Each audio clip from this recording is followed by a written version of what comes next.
మహిళల్ని అసభ్యంగా తిట్టుడు, బెదిరించుడు, మీరు ఇక్కడ పోకపోతే చంపేస్తామని చెప్పుడు, ఈనకపోతే రాత్రిపూట కుక్కలను వదిలిపెట్టుడు, ఇవన్నీ అక్కడ సర్వసాధారణంగా ఉన్నది. ఆ వీడియోలు మీరు ఒకసారి చూడండి, దాని తర్వాత నేను విషయం చెప్తాను. అరే అన్న మనోళ్ళందరికీ రమ్మని చెప్పు. వస్తున్నారా? అందరికీ రమ్మని చెప్పు. ఎవరికి రావాలని చెప్పాలి? ప్లాట్ ఓనర్స్ వస్తారు, మేమే ఓనర్స్ అందరం కలిసి సార్తోనే వస్తాం, మేమే వస్తాం. आप घर पे रखे हुआ है, काम रखाने केंद्र रखे हुआ है, कितने तनख्वाह दे रहा है, कितने तनख्वाह दे रहा है आपको? एसोसिएशन हम भी वेंकटेश की तरफ से हम तनख्वाह आप कबूल लेना, आप वेंकटेश की तरफ से है, आप वेंकटेश की तरफ से, आप भी वेंकटेश की तरफ से, आप भी वेंकटेश की तरफ से, आप भी पूरे वेंकटेश की तरफ से आप लोग मैं पूरा एकशिला ओनर्स एसोसिएशन है जी। वो कैंसिल होगा 2 बार, अब कैंसिल हुआ। वो आपकी सोच है, रजिस्टर्ड नंबर है वहाँ पे, रजिस्टर्ड नंबर है वहाँ पे, पूरा वहाँ पे ऑफिस है पूरी एसोसिएशन की।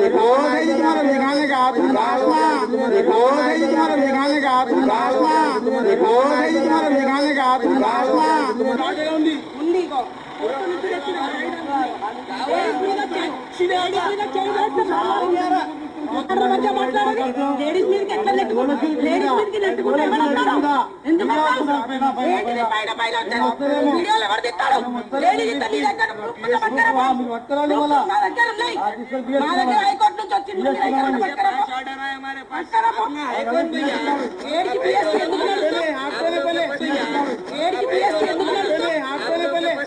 सर्वे नंबर क्या है? ये सर्वे नंबर क्या है आपके पास? ये सर्वे नंबर क्या है? ये सर्वे नंबर क्या है? आपको मालूम है? सब मालूम है। ये सर्वे नंबर क्या लगता है बिट्टू? आप जो जगह में ठहरे हुए हैं ना, आप सबको ओनर बोल रहे, उसको ये सर्वे नंबर में आने की परमिशन नहीं है हाईकोर्ट से। तो बताओ ना कहाँ है परमिशन? इधर आओ, इधर ले लेके आओ। तुम्हारा ऑर्डर क्या ले लेके आओ? ऑर्डर है वो, देखिए ऑर्डर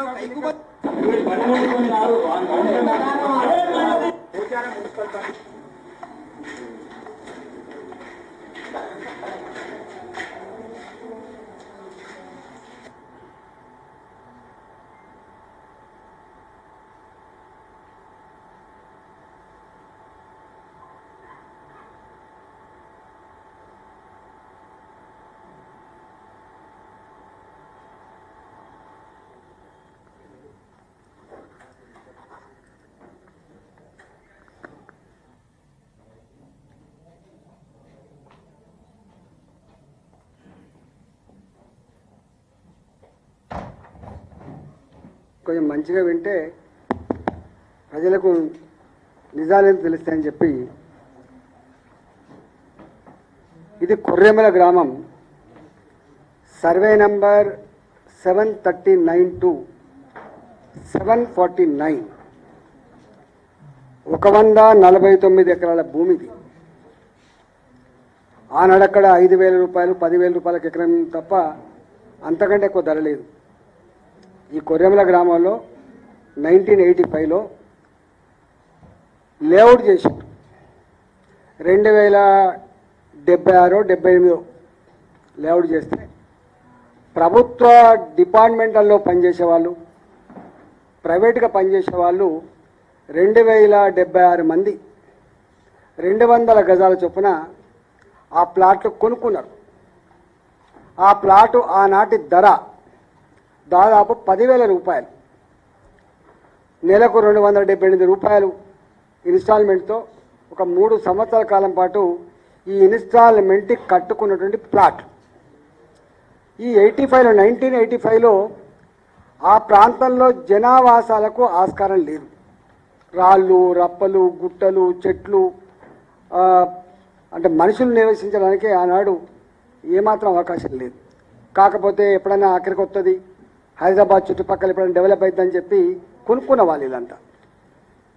దీంట్లో 20 సంవత్సరాల కాలం పాటు ఏమీ లేదు, అంత మంచిగా సవ్యంగా జరిగింది. 1985 to 2005 వరకు కూడా ఎక్కడ కూడా ఏం ఇబ్బంది లేదు. మధ్యలో ఈ ఎంఏ రాజు, ఏ వెంకటేష్, ఏ విజయభాస్కర్, ఈ ముగ్గురు రియల్ ఎస్టేట్ వ్యాపారులు మీ భూములు అమ్మింది కదా, అది వట్టిగానే ఉంది కదా, మీరు మాకు సేల్ చేయండి, మేము చూసుకుంటాం, అదంతా ఒక్క ఇల్లు కూడా రాలేదు కదా అని చెప్పి ఆ ఓనర్ దగ్గరికి పోతే ఆ ఓనర్ కొడుకులో వీళ్ళకు మళ్ళీ ఒక సేల్ డీడ్ రాసిండు. మొత్తం కాదు, కొద్దిపాటు, దాదాపు 47 ఎకరాల పైచిలకు రాసుకున్నారు. రాసుకున్న తర్వాత దాని మీద లోన్ కూడా తీసుకోండి, 40 కోట్లు. ఈ ముగ్గురు ఆనాడు ఈ భూమిని కొన్నట్టుగా దొంగ డాక్యుమెంట్ సృష్టించుకొని ఒక పంచారాజ్ డిపిఓ దగ్గర పోయి మేనేజ్ చేసి డబ్బులు ఇచ్చి ఇది ప్లాట్లు కాదు, ఇది అగ్రికల్చర్ ల్యాండ్ అని చెప్పి కన్వర్షన్ కూడా చేసుకున్నాడు. మ్యూటేషన్ కోసం కూడా పెట్టుకున్నాడు. ఇది ఎప్పుడైతే ఈ లోన్ తీసుకున్నాడో ఈ లోన్ ఎగబెట్టిండు కాబట్టి ఆ లోన్ ఇచ్చిన వాళ్ళు వచ్చింది ఇక్కడికి ఫీల్డ్ మీదకి.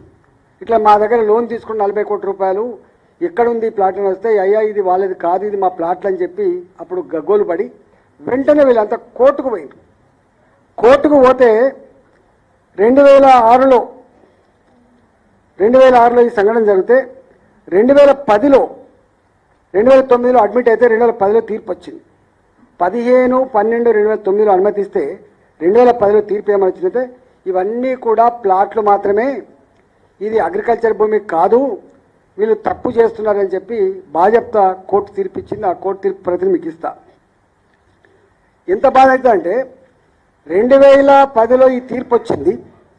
ఈయన కనుక ఈయన ఏం చేసింది ఇక్కడ, ఈ హర్ష కన్స్ట్రక్షన్ అంటూ అంటే వీళ్ళ కన్స్ట్రక్షన్ కంపెనీ హర్ష కన్స్ట్రక్షన్, వీళ్ళు ఏం చేసినారు, ప్లాట్లను భయపెట్టించి ఇది డిస్ప్యూటెడ్ ప్రాపర్టీ కింద పడ్డది, మాతో మీరు కొట్లాడలేరు, మీరు ఎక్కడెక్కడో ఉంటారు, మీ జాగ ఎక్కడుందో మీకు తెలియదని చెప్పి బ్లాక్మెయిల్ చేసి భయపెట్టించి అతి తక్కువ ధరకు అక్కడ ఒక 20,000 రూపాయలకు గజం ఉంటే 5,000 రూపాయలకు 3,000 రూపాయలకు వాళ్ళ దగ్గర నుంచి ప్లాట్ కొనే ప్రయత్నం చేశారు.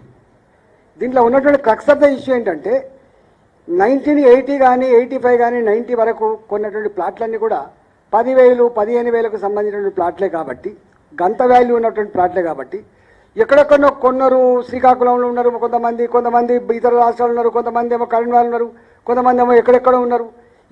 ఈ ప్లాట్లు ఎక్కడున్నాయి, ఈ ప్లాట్లు ఏమవుతుందో నిత్యం చూసేవాళ్ళు కాదు కాబట్టి, చిన్న ప్లాట్ కాబట్టి ఇవాళ దాన్ని ఆసరా చేసుకొని ఇవో ఈ లోన్ ఎత్తుకొని ఈ భూమిని కబ్జా పెట్టే ప్రయత్నం చేస్తే తెలిసిన తర్వాత వెంటనే కోర్టుకు పోతే కోర్టు ఇది పనిచేసింది.